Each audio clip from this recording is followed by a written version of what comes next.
Core Stories, Ordinary Marines, Extraordinary Lives.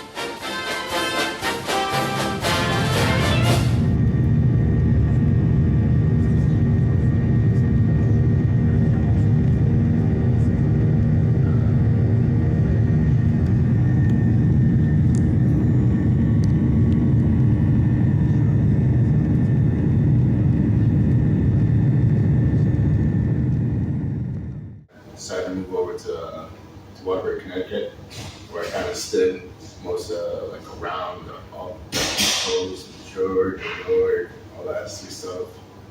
At 18, that's when I decided, you know what, I'm gonna do something better for myself. Decided to join the Marine Corps. Then at first I was really hesitant on doing it. And I sent it and I joined the Marine Corps. First duty station was Camp Lejeune. Second Battalion, 10th Marines. I was there for about 3 years. That's where I met Gunny Sergeant Elias. I was gonna get out after the third year was either extend or re-enlist. I decided to get out first, but then Staff Sergeant Lang, he was like, "Hey, I was MSG. You should really try and do this." He went to Japan, Jamaica, and I think he went to Ghana. I'm not entirely sure. He went somewhere in Africa. He kind of motivated me to join the MSG program. I went to Pakistan, was the first one. Pakistan, Islamabad. And I needed a person to volunteer to go to Lahore, Pakistan, and I drew the short straw. And I was there for close to almost 2 years. Then I went to Rome, kind of a bump up to the situation. And attaboy for going yesterday. And then I came here to Ghana. Didn't know what I wanted to do, except I knew I didn't want to go to college. So I worked as a valet driver for about 3 years, give or take. And then COVID hit, lost my job, didn't know what I was going to do. I was just collecting government pay for about 6 months.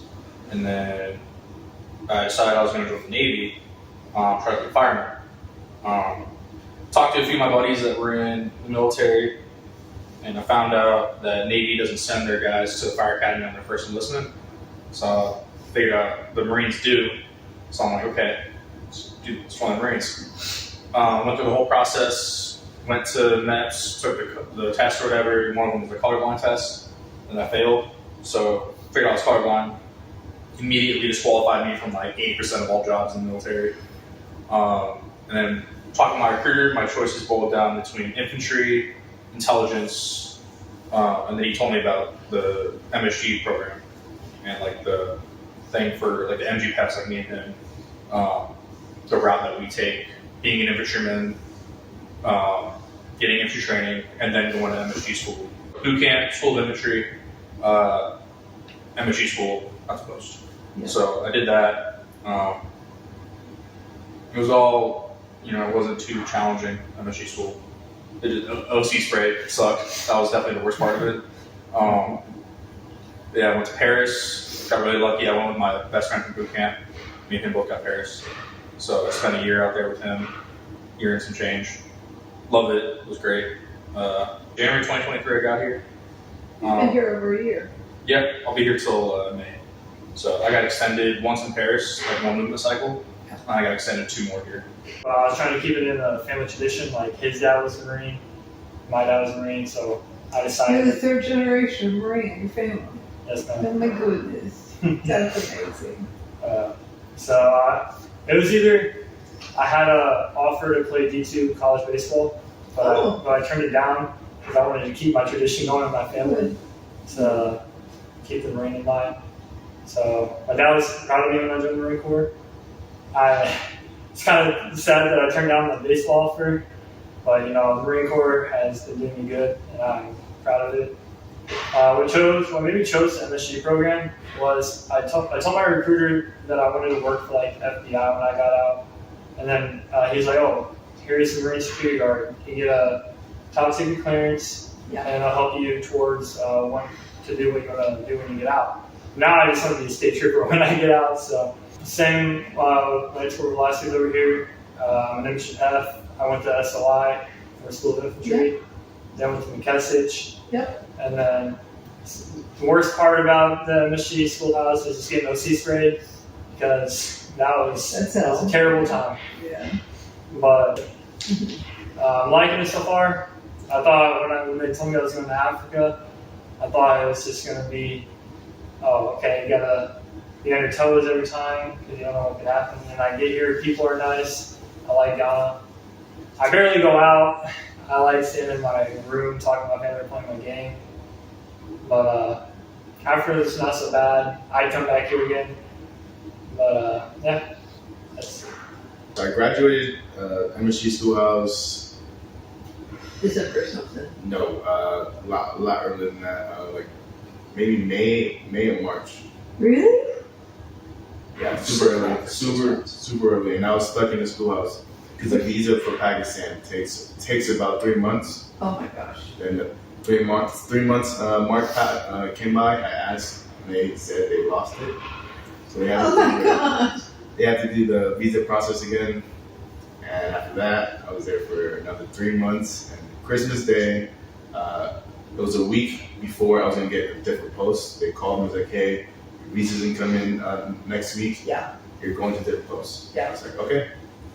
Next day, It came. hey, your It visa's in. came. Like, oh Yeah. man, oh man. So when I was in Pakistan, I didn't go anywhere. Well, I didn't go anywhere outside of the Middle East. Yeah. Kind of like stayed in. I went to Dubai. I went to I did go to Bali for a bit. Where else I went to? I went to Dubai and Bali. That's all I can remember right now.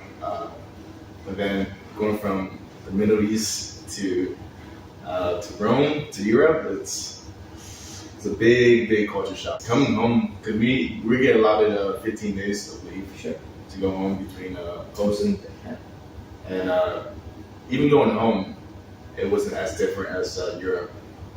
So when I went home, I was like, yeah, It's familiar. but as soon as I went to Europe, different. You were able to breathe the fresh air, drink the fresh water, Go anywhere. go anywhere you want to do whatever you want to do. People spying or not spying, kind of like following you around and stuff like that, being curious of what you're doing. You just know tourist at that time.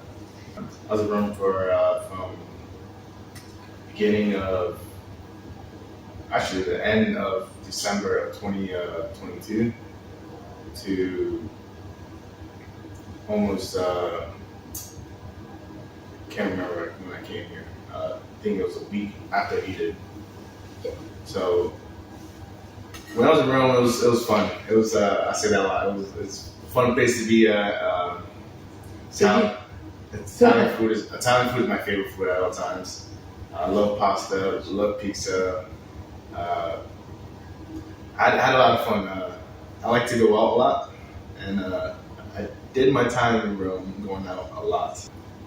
The different cultures and the people, because people rather a lot of people say Italians are mean and rude.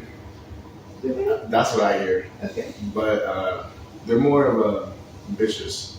So all the people I know, they either going for their master's degree, going for the PhD, have their own house or something. They're doing something with their lives in Rome. So I was like, nah, yeah. So I don't know what people are saying. Yeah. So unlike everybody else here, I chose to be here. Did you? I could have been anywhere. 2 Pakistan tours. Did Could have been you anywhere I wanted. I could have stayed in Rome if I wanted to. But the deck commander, Gunning Certain Lives, since he knew me, he wanted me to come here and share my expertise with newer Marines, because there's a lot of first posters here. So he wanted me to come here and just kind of like show them what I know, Yes. stuff like that. Being here is it's fun. It's fun. Before coming here, they told me it was gonna be hot. When I came here, yes, it was hot, but it wasn't Pakistan hot. So I'm already like, it's not gonna be that bad. but then days started coming and went out more and more, and the heat, the humidity, the just air quality just got worse and worse every time. Coming from Paris was definitely like a bit of a change. Just like, Western European first world country to essentially a third world country in Ghana, even though it's very fast developing and probably one of the most developed countries in Africa besides South Africa. It's still, not the greatest. It's hot, air quality sucks. All I heard was good things when I came over here. Or before I came over here, I asked a lot of people who knew. All I heard was good things. Got here, first restaurant I went to, good restaurant. Food was great, but I got norovirus. A few weeks go by, I decided to go out again. I get E. coli. I got E. coli yet, and then I made a decision. I'm only going to eat from our cook Joe. He makes good food. Started limiting my chances of going out. A few months go by. Hell, let's go out again. I get E. coli again. It's been crazy. I've gotten E. coli 3 times, so I've got it once more after that, and then I've got norovirus once since I've been here. So for me, I don't go out. I limit myself going out and eating and doing stuff just because I don't like getting knocked out for weeks at a time. I don't know if it's the food itself or how they prepare it. It's one way or another. It's the same end result for me. There was a few times where others got like mildly sick, but I get hit pretty hard. I got a weak immune system, maybe. I don't know, but for me, it's not worth risking going out and it knocks me out for a week where I can't work out, I can't do things I want to do. Yeah. So, yeah. When I stepped off the plane, when I left the airport, I was like, it is super hot. Because where I come from, like, it's winter a lot, it's cold, very cold sometimes, and then it doesn't get that hot where I live. So, like, as soon as I came to Africa, I was like, so hot, so humid. I was like, I just want to go home. It's so cold. It was overwhelming.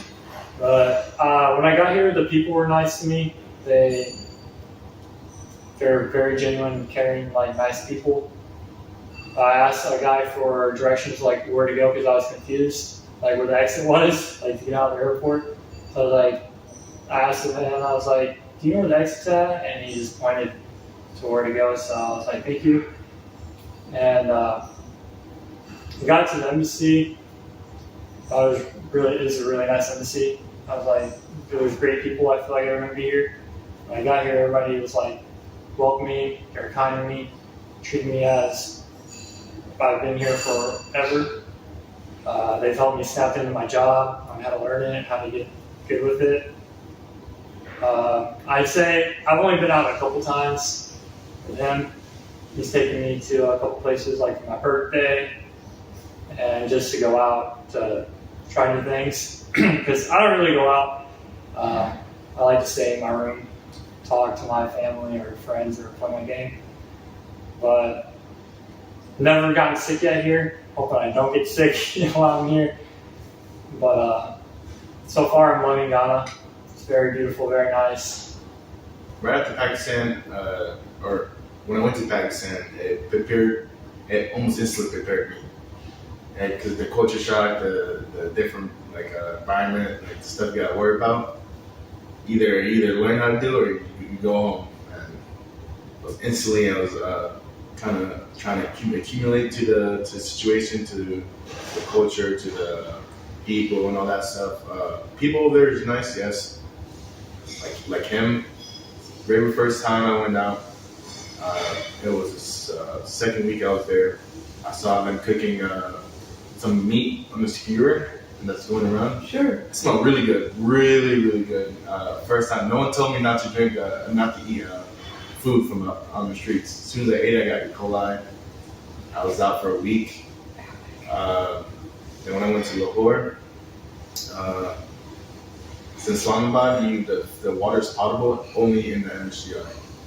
From Lahore, the water isn't potable anywhere. I didn't know that. And when I drank from it, I also got E. coli again. I got E. coli a couple times in Islamabad. so it wasn't really too bad. And so that kind of just like fixed my stomach. So every time I go out here and eat, it doesn't really bother me as much as some people. Yeah, it's becoming, the set is really good. It's no secret to everyone around here. For me, I'm not a huge fan of being here. I got extended here. I've seen my buddies leave the program who came on with me. So yeah, it's like that's hard. yeah, There's so- a hard spot. yeah. But like I just for work wise, I guess being on my last post, seeing how things get run, what things happen, how things get put in place. It's definitely prepared me for here, just because you can see when certain things are like part of like the work.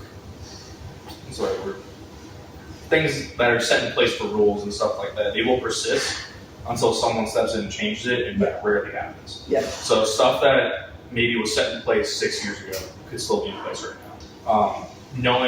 Seeing like those kinds of things and ask questions of, hey, why do we do this? Like, why is this actually in place? Yeah. Learning how to change that, and having the right leadership that you can actually take that to. Yeah. I've had really good leadership through pretty much my entire Marine Corps career, which is good. There's been a few iffy ones, but for the most part, I've had really good leaders that I've been able to talk to, take all my problems to, either personal or group related. So yeah, I'd say definitely just being on the last post for work wise.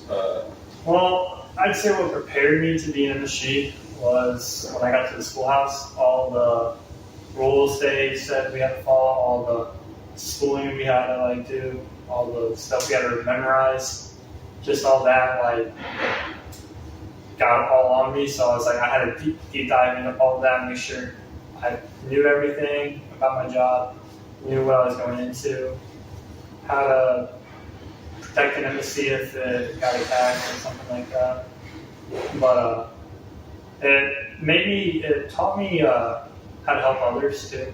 So if people are struggling with other jobs or something with their embassy, just help them. Because I've had help from my friends in a different den or anything during the schoolhouse, so I know how it feels to like be someone who's like stuck on something and needing help. Yeah. So if anybody like asks me for help, I'd always help them. You know, I like to help people. But it made me learn responsibility, because you have a lot of responsibility coming into this job. So it taught me responsibility, and just It can definitely be improved in my opinion. Yeah. I learned more on my first post than I did in this post. Did you learn a lot on your post? Yeah. Same here. I'm more of a hands-on learner. Just throw them to the fishes, and I'll learn, I'll adapt, and they'll come however you want me to do it. I'll learn how to do it. But if you're just sitting there, just speaking it to me, or just telling me what to do, like, am I really learning, or am I just memorizing? Yeah. To be honest, I don't know. I don't know what I'll take away from that. I still got a few more months left, so I learned a lot from other vets. I just got here recently, semi-recently, so I can't really tell you what I would get out of it. Gunning's been my staff No, here so long. for a while now. Yeah. Then when I went to Pakistan, somebody similar to him was there. And when I went to Rome, someone similar to Gunning was there as well. Huh. So it was kind of like win-win situation for me. But after this, I'm going to Japan. I was already fully committed to going. I told my mom, told my dad, my brothers and sisters, yeah, I'm going to Japan. I'm going to 3 years. It's beautiful. Yeah, and again, it was like, yeah, I got your orders to Camp Thompson. The unit I really wanted to go, he was going to send me to Miramar. Yeah. I was like, yes. Then I was like, already going to Japan. I already got the paperwork down. I already told everybody I don't want to call them. I was like, yeah, I'm not going to Japan anymore. So I'm in Japan for another 3 years. So I'm going to my first infantry unit in Camp Pendleton, California. Not much to take away job-wise going into an infantry unit or being on an infantry program, because it's a lot different. Just from main job-wise and even tactic-wise during our emergency drills and practicing movements and whatnot, it's going to be a lot different. One thing I could probably take away would be how to interact with Marines, above rank or below rank of myself, in leadership roles or in mentee roles, navigating the whole shit of rank. The 360 of it. Yeah, it's going to be a lot different in the fleet. Definitely a culture shock at first because I'm not used to standing up parade rest. Yeah. I haven't stood up parade rest in 2 years, so we'll see how that works You'll out. do fine. Yeah, but I'm excited for it. Truth be told, I'm kind of over the whole MSG program. I've been on it for almost 3 years now. Yeah. I'm excited to stop standing duty for 8 hours before. I don't really know what I'd take away yet because I just got here a little bit. But I'm hoping to go to either Paris or Italy on the next post. My buddy's in Italy right now. He told me that it's very nice. He's in Italy. He's told me good things about Italy. I'm hoping to go to Italy. I've always wanted to go to Italy because I'm a big pasta person. I love pasta. I love pizza. So I've always wanted to try the food. So I'm hoping Italy. But if I don't get Italy, I'm hoping Paris. Somewhere in Europe. I've always wanted to go to Europe. Core Stories. Ordinary Marines, Extraordinary Lives.